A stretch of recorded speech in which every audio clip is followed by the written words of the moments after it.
All right, let's talk about playing dynamically. This is something that happens in our setting almost every Sunday. Songs, typically worship songs, a lot of the ones we do, a lot of them start big. They start with a big intro, a big riff, something like that. And then they usually pull back for the first verse. You know, they're usually like a little more chill, and then big chorus comes. And verse 2, everybody's in a little more. It's kind of a musical thing. I mean, if you listen to music, that's what you'll hear. If you listen to country or rock or whatever, and you'll hear the big intro, verse 1 will pull way back, and then as the song develops, more things start coming in. So second verse is more full, bridge is more full.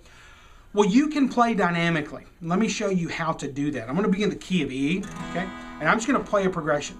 And I'm going to play like a real kind of straight ahead, kind of a rock song with big straight ahead beat. And I want to show you what you'd want to do. So let's just say that we're going to play the intro of the song. Intro and first verse. That's what I'm going to play. All right. So let's just say this is the intro here.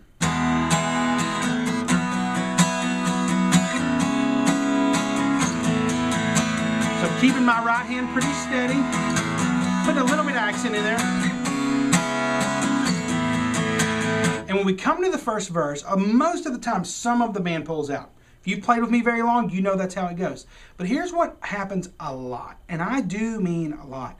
A lot of times, acoustic guitar will stay in the first verse, okay? And so in settings like that, how you would play dynamically is you would keep playing. Even though folks would pull out, you would still be...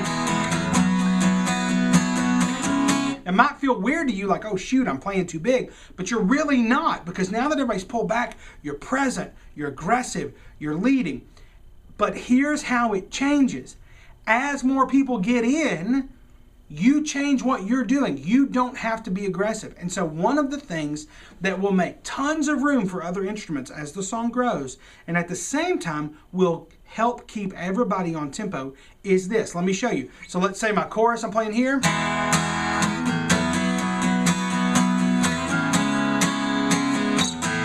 Now, when I would go to verse 2, here's what I do.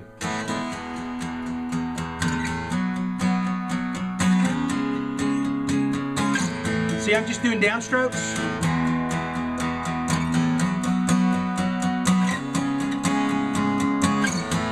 Even if I'm big.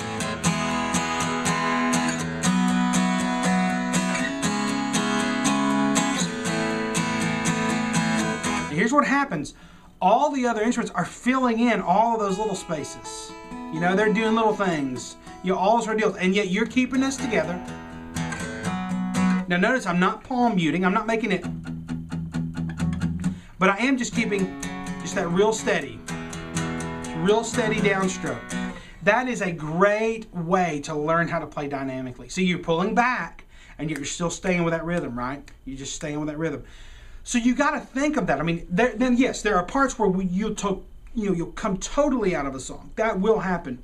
But in the groovy moments, here's what will happen. If you'll do that in the verse 2 or in the bridge or in those places where more instruments are coming in, you will find that the song just feels so much more tight and groovy. It just feels like everybody's locked in together because you're keeping them on, and yet you're not saying, hey, look at me, let me fill up all this space. So play dynamically. Learn how in these hands and with your guitar, how you can play dynamically. How can you stay steady and yet still pull back? You know, make room for everybody else.